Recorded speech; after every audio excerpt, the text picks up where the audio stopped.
Something's happened here. Something really, really bad. Hold the darkness, you can't give it away. Please don't go any further.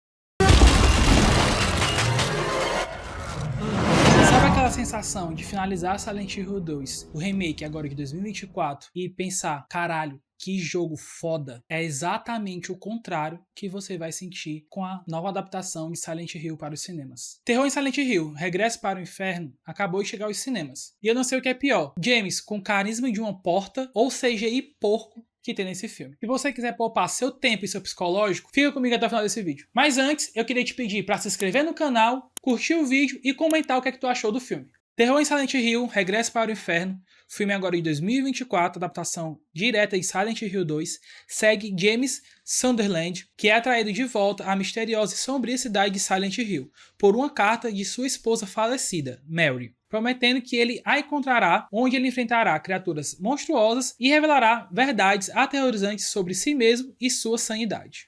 Infelizmente, o que eu já adianto pra vocês aqui é que o filme é tudo menos o que ele promete nessa sinopse. O filme até tenta vender esse drama, essa melancolia do luto do James, mas infelizmente tudo que é mostrado nesse filme parece só montuado de clichês muito mal executados. E o que tira completamente disso são duas coisas: a atuação de James, interpretado por Jamie Irving, e o roteiro muito mal escrito, que é a maior decepção aqui, que é do mesmo diretor da primeira versão do filme, lançado lá em 2006, do Christopher Gans. Uma das coisas que mais estava me empolgando para esse filme aqui era o retorno dele para a direção e roteiro desse filme, que infelizmente quando você vai assistindo você fica incrédulo com aquilo que você está presenciando depois do excelente filme que ele fez no passado.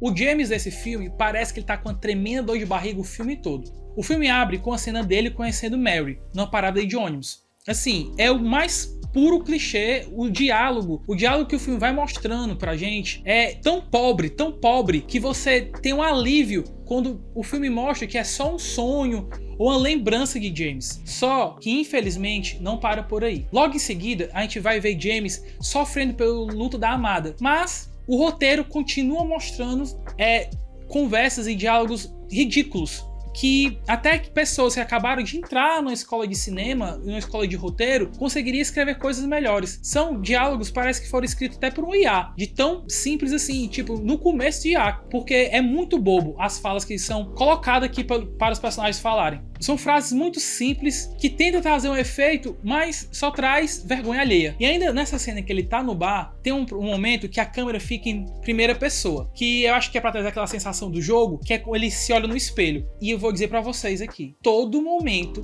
que esse filme tenta mostrar um reflexo no espelho, eles decidiram, em vez de gravar pelo menos a câmera um pouco de lado para não aparecer a câmera no espelho, não. Eles decidiram fazer o reflexo em CGI, que é uma das decisões mais ridículas que eu poderia imaginar aqui. Parece que é uma cutscene tirada do jogo, reaproveitada, porque é um CGI tão pobre, que você só pode pensar que é de um jogo, assim, antigo. Tem outra cena no espelho, quando ele decide ir pra Silent Hill, quando ele entra no banheiro abandonado, porque logo no sonho no começo do filme, a gente vê uma bela cidade de Silent Hill, antes do incêndio que aconteceu na cidade. Então, quando ele volta pra Silent Hill pra procurar por Mary, porque ele recebeu uma carta como se ela estivesse viva, como ela tivesse mandado uma carta pra ele, assim como no jogo, ele chega na cidade e ele vai entrar no banheiro, e esse banheiro tá abandonado, e ele tenta lavar as mãos lá. E nessa tentativa de lavar as mãos, ele se olha novamente no espelho, e a gente vê mais um bonecão de CGI, que você fica assim, meu Deus, o que é que eu tô vendo aqui?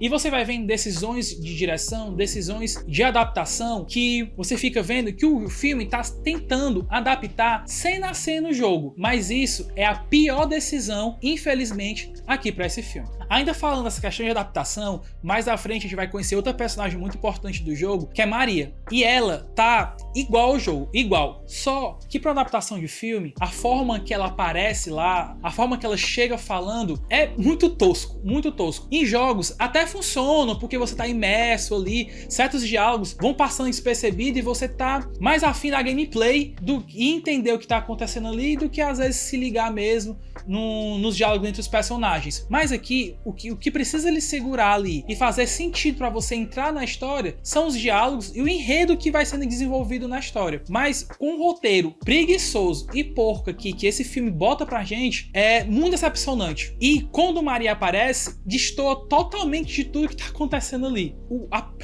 A peruca da atriz é assim um negócio que você não consegue parar de olhar e não querer rir. E ainda falando de querer dar risada, outra personagem que me tirou muito do filme é a Laura, que é uma criança que vai tendo no decorrer do filme, que vai mostrando algumas coisas pro personagem principal, pro James. E a atriz, ela me lembra muito uma influencer que ela fez até uns trabalhos junto com o Falcon, justamente parecer com o Falcon. E isso me trouxe algumas risadas durante o filme, porque toda vez que eu olhava pra ela, eu lembrava dessa meninazinha imitando o Falcon. Uma coisa que me incomodou muito também foi a tentativa de trazer todo o luto e a dor de James no filme. Ainda mais quando vão mostrar as interações dele no passado com Mary. Além dos diálogos que eu já falei várias vezes aqui, que são muito ruins, toda cena, seja uma briga, um momento alegre, triste, o que for, James e Mary tem que se beijar. Toda cena. Inclusive, mais lá na frente, quando eles vão se encontrar de novo numa situação altamente, assim, nada a ver, tem que ter eles de novo. Tem um certo momento que a atriz já tá lá e eles estão já um tempo sem se beijar, aí eu filme, opa, tem que ter uma cena de beijo aqui.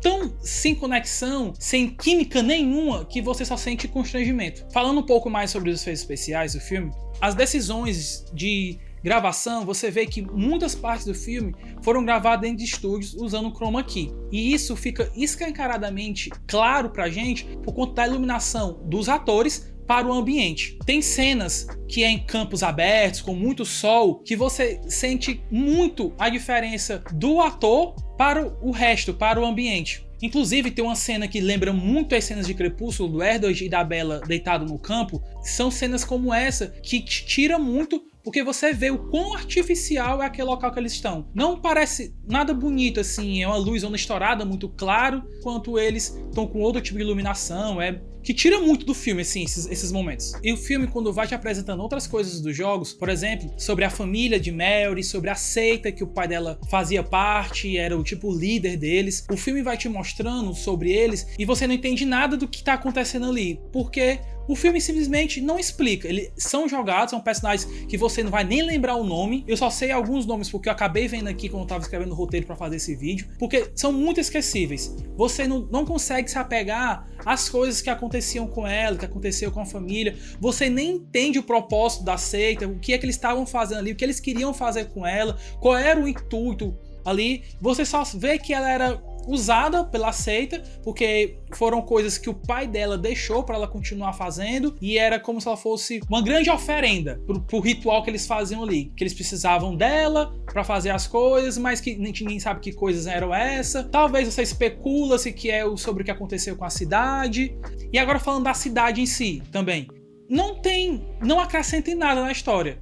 Tem as criaturas que vão aparecendo, isso é tudo muito jogado. Você pode entender um pouco que aquilo que o James está vendo ali é por conta do luto dele, mas não fica muito claro, não tem desenvolvimento, cita muito rápido que aconteceu um incêndio ali e a cidade continua queimando, que é outra coisa tosca dos efeitos visuais, porque quando as cinzas ficam caindo, parece que eles simplesmente chegaram no Envato, que é um banco de imagens, aí colocaram névoa em alfa, névoa com fundo transparente. Aí eles colocam no filme e não fazem nem o contraste de profundidade. O que tá distante é igual o que tá próximo, assim, não tem nenhum desfoque, sabe? Decisões muito preguiçosas. Tudo que você vai vendo ali, tudo que vai sendo apresentado ali, não tem desenvolvimento algum. Você não consegue sentir impacto na história e no desenvolvimento do personagem do James. Até porque a atuação porca aqui do ator não te faz ter empatia por ele. Como eu disse, parece que tá sempre sentindo uma grande dor de barriga, que ele tá sempre com uma cara de blasé, assim. Ele tá triste, ele tá alegre, ele tá com raiva, são as mesmas expressões. e você não consegue se importar em momento algum com ele, e nem com qualquer outro personagem que apareça aqui. No final das contas, Terror em Silent Hill Regresso para o Inferno, infelizmente, parece só um amontoado de cutscenes do jogo adaptado aqui. Só que sem emoção nenhuma, sem querer fazer sentido, só para querer agradar fã, para fazer comparação depois. O filme até tenta tocar na ferida de James, mas ele falha drasticamente. Ele transforma a complexa dor do luto do personagem em algo muito superficial, que chega a parecer caricato. Enquanto o jogo clássico, quanto o remake lançado em 2024, consegue fazer a gente sentir cada grama do peso da culpa do James pela morte de Mary. E esse filme prefere se esconder atrás de um CGI de péssima qualidade e um roteiro que resume profundidade psicológica a beijos desnecessários, em cenas muito constrangedoras. Se você que nunca jogou o jogo e não conhece nada sobre essa história aqui, pega um controle ou um computador e vá jogar esse jogo, para entender a profundidade que é a dor causada pelo luto e ainda se sentir culpado pela morte da pessoa. E se você já jogou, a dica é a mesma. Não olha pra esse filme não. Tenta jogar o jogo de novo, procura outra experiência, mas vai por mim. Ou fique à vontade para tirar suas próprias conclusões. Se você chegou até o final desse vídeo e já assistiu o filme, conta pra mim aqui nos comentários o que é que você achou, se você concorda comigo ou não, o que é que você acha que eu deixei de falar. Quero saber o que é que você achou. Conta tudo aqui pra mim, curte, compartilha e até a próxima.